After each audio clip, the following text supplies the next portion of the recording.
السلام عليكم حبايبي، ازيكم؟ عاملين ايه؟ يا رب تكونوا بخير. معاكم ياسمين نظمي من قناه جير لتعليم الكروشيه. النهارده ان شاء الله هنعمل مع بعض محفظه على شكل شنطه باك. هستخدم فيها خيط مكرميه سلسله.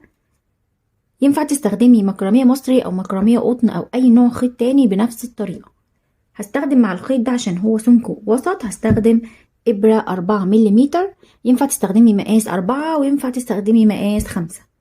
يلا نبدأ على طريقة العمل. بس قبل ما نبتدي يا ريت لو أول مرة بتشوفيني يا ريت تشتركي عندي في القناة وتفعلي الجرس وتسيبي لي كومنت تقولي لي رأيك ايه في المحفظة وبتشاهديني من أي بلد. يلا بينا على طريقة العمل.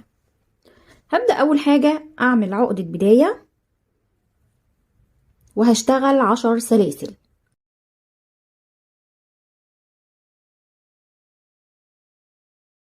دول كده 10 سلاسل. هعمل كمان سلسلة ارتفاع وهشتغل في أول غرزة غرزة حشو وهحط فيها علامة. هكمل الغرزة اللي جاية على طول غرزة حشو واللي بعديها حشو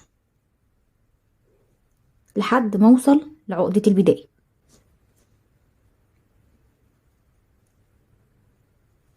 كده انا اشتغلت 10 غرز حشو. عقدة البداية دي هشتغل فيها 3 حشو. هنا هعمل 3 غرز حشو، 1 2 3. والغرزة اللي جاية على طول هشتغل فيها حشو، اللي بعديها برضو حشو. هكمل لحد ما اوصل لاخر غرزة معايا.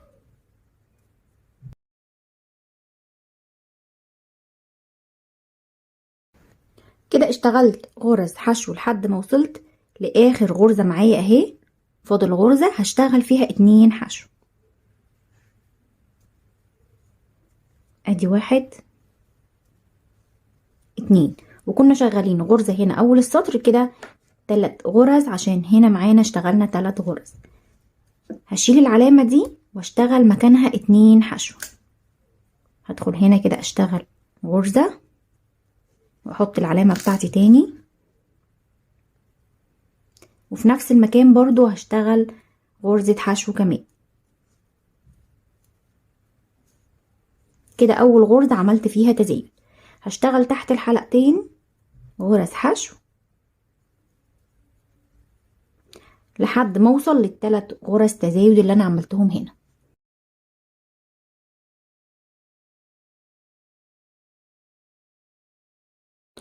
كده اتبقى معايا 3 غرز حشو اهو، شايفينهم؟ ادي 1 2 3. التلاتة دول كل غرزة هشتغل فيها 2 حشو.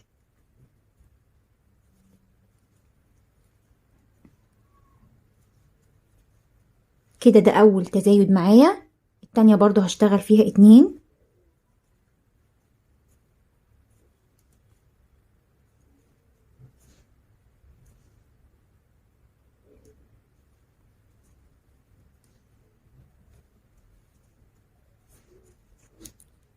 كان معايا 3 غرز اشتغلت في كل غرزة 2، بقى معايا 6 غرز. هكمل تحت الحلقتين غرز حشو لحد ما اوصل لاخر 2.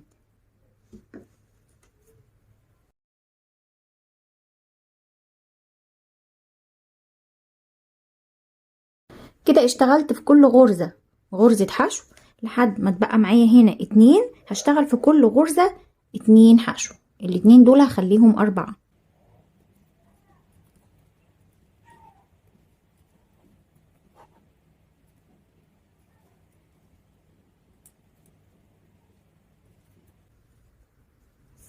دي كده القاعدة بتاعتي خلاص، مش هشتغل تزايد تاني. هشيل العلامة بتاعتي دي وهشتغل في الحلقة الخلفية غرزة حشو وهحط العلامة تاني. هكمل طول السطر غرزة حشو في الحلقة الخلفية.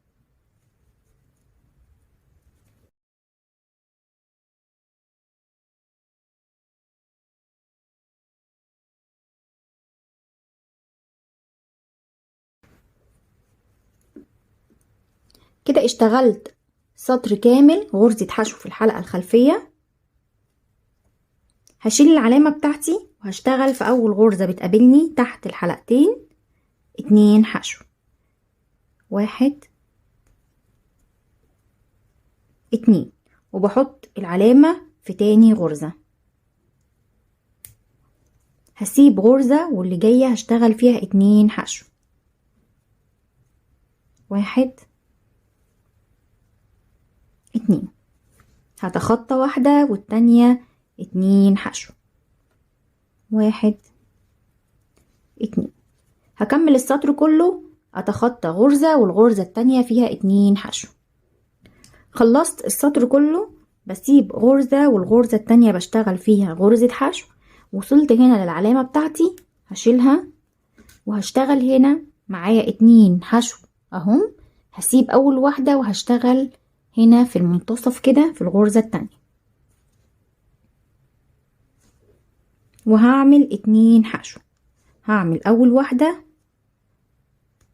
وادي تاني واحدة في نفس المكان وهحط فيها العلامة بتاعتي. هسيب الاولى دي وهشتغل هنا في المنتصف 2 حشو.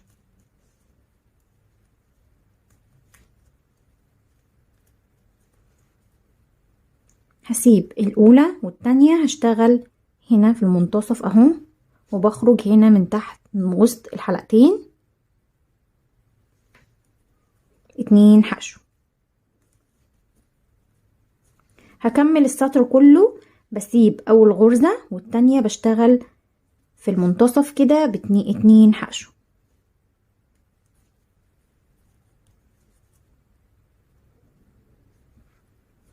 خلصت السطر هشيل العلامة بتاعتي وهشتغل، هسيب الاولى وهشتغل برضو في منتصف التانية 2 حشو واحط العلامة واسيب الغرزة الاولى واشتغل في منتصف التانية كده 2 حشو بالشكل ده كده. هفضل اشتغل لحد ما ارتفع عدد سطور وارجع اقول لكم انا اشتغلت كام سطر.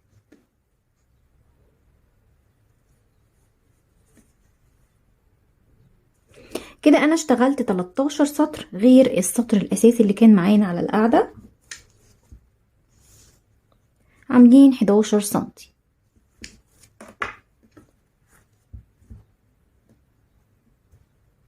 هشيل العلامة بتاعتي دي خلاص مش هشتغل سطور تاني، هشتغل السطر ده كله غرزة منزلقة. هسيب اول واحدة لان احنا اشتغلنا هنا مكانها غرزة دي مش هشتغل فيها، هشتغل هنا غرزة منزلقة.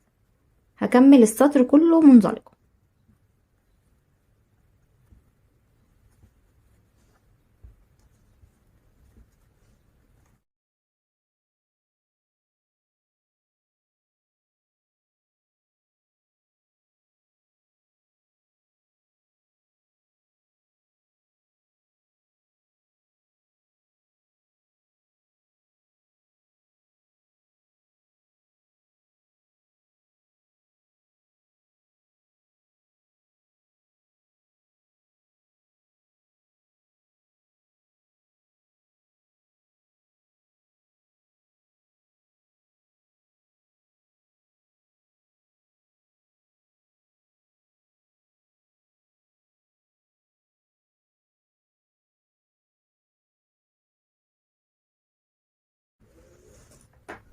كده حبايبي احنا خلصنا جسم الشنطة، نبتدي نشتغل في القلاب. هعمل عقدة بداية وهرتفع 5 سلاسل، 1 2 3 4 5. هسيب اول غرزة وهشتغل في التانية على طول حشو، واللي بعديها حشو، ادي 2 3 وادي رابع غرزة. احنا كده عملنا 4 حشو. عقدة البداية دي هشتغل فيها 3 حشو،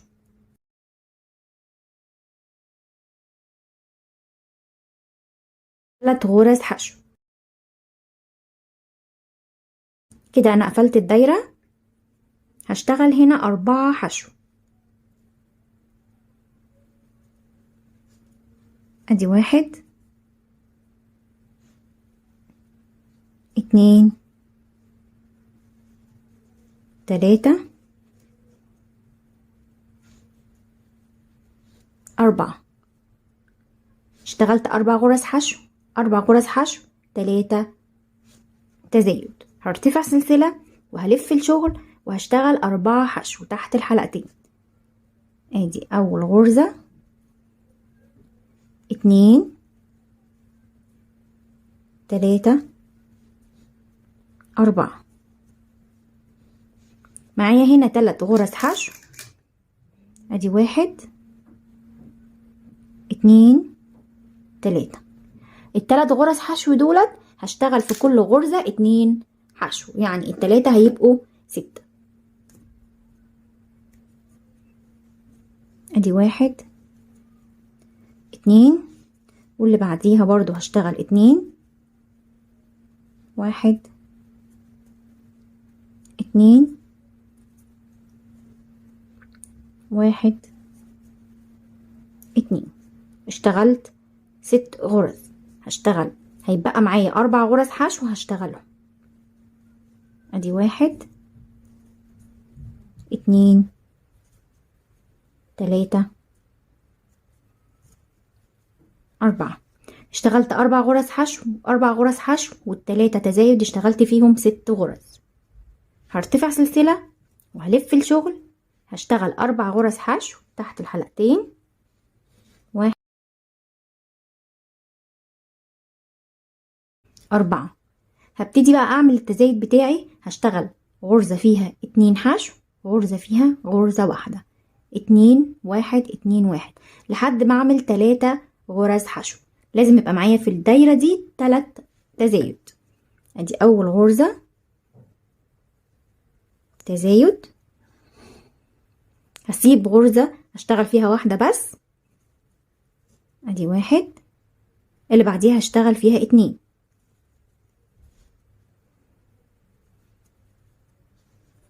هسيب غرزة اشتغل فيها غرزة واحدة بس، واللي بعديها هشتغل فيها 2.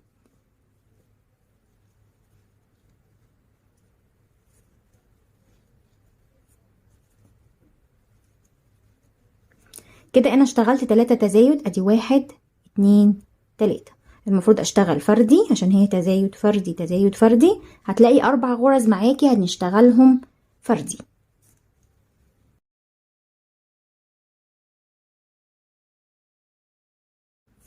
كده انا خلصت السطر. هرتفع سلسلة وهلف الشغل، هشتغل 4 غرز حشو وبعد كده هشتغل تزايد 2 فردي تزايد 2 فردي.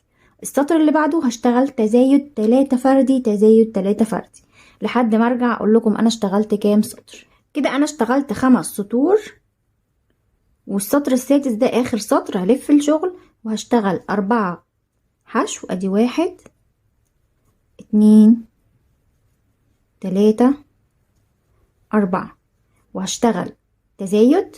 ادي 1. هكمل 1 2 3 4 وهشتغل تزايد. ادي 1 2. هركب هنا جنش هثبته في الحلقة في جسم الشنطة. لو انت مش عاوزة تركبيه بجنش وحلقة سهلة الفتح ممكن تركبيه بقفل صغير مفيش مشكلة. هثبت الجنش ده هنا، هيبقى في المنتصف كده. هثبته بغرزتين حشو. ادي 1 2 وهشتغل 2 كمان وهعمل تالت تزايد معانا، وهكمل بقى الحلقات دي كل غرزة فيها غرزة واحدة بس.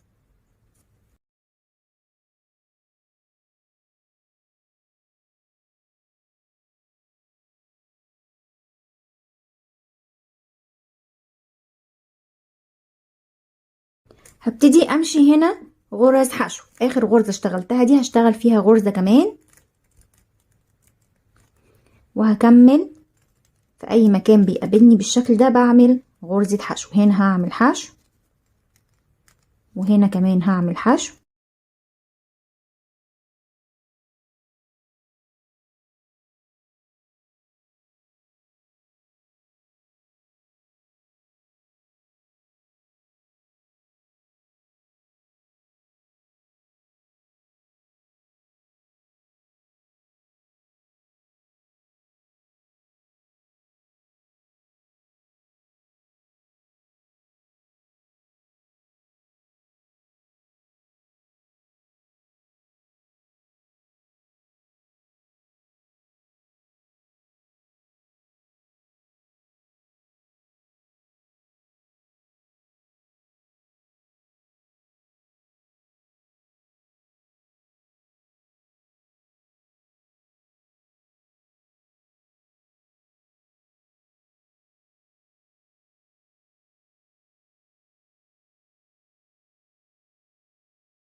هنبتدي نعمل يد للشنطة.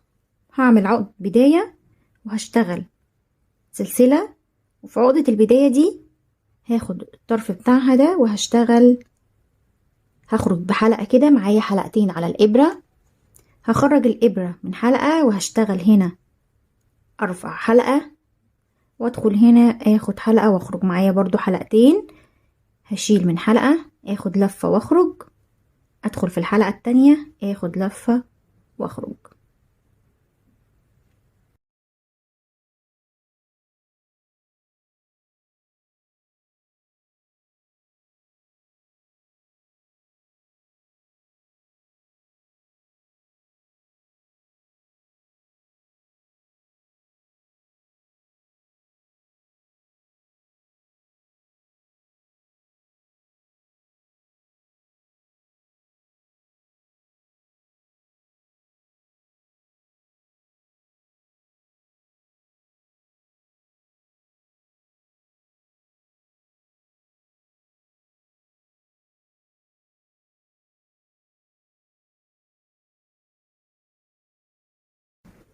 ده خيط صنارة صيد سمك او خيط بتاع الاكسسوارات.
كده حبايبي تكون المحفظة خلصت معايا. اخدت بالظبط معايا حوالي 120 جرام خيط مكرمية سلسلة. ينفع طبعا تستخدمي فيها اي نوع خيط تاني زي ما قلت في بداية الفيديو.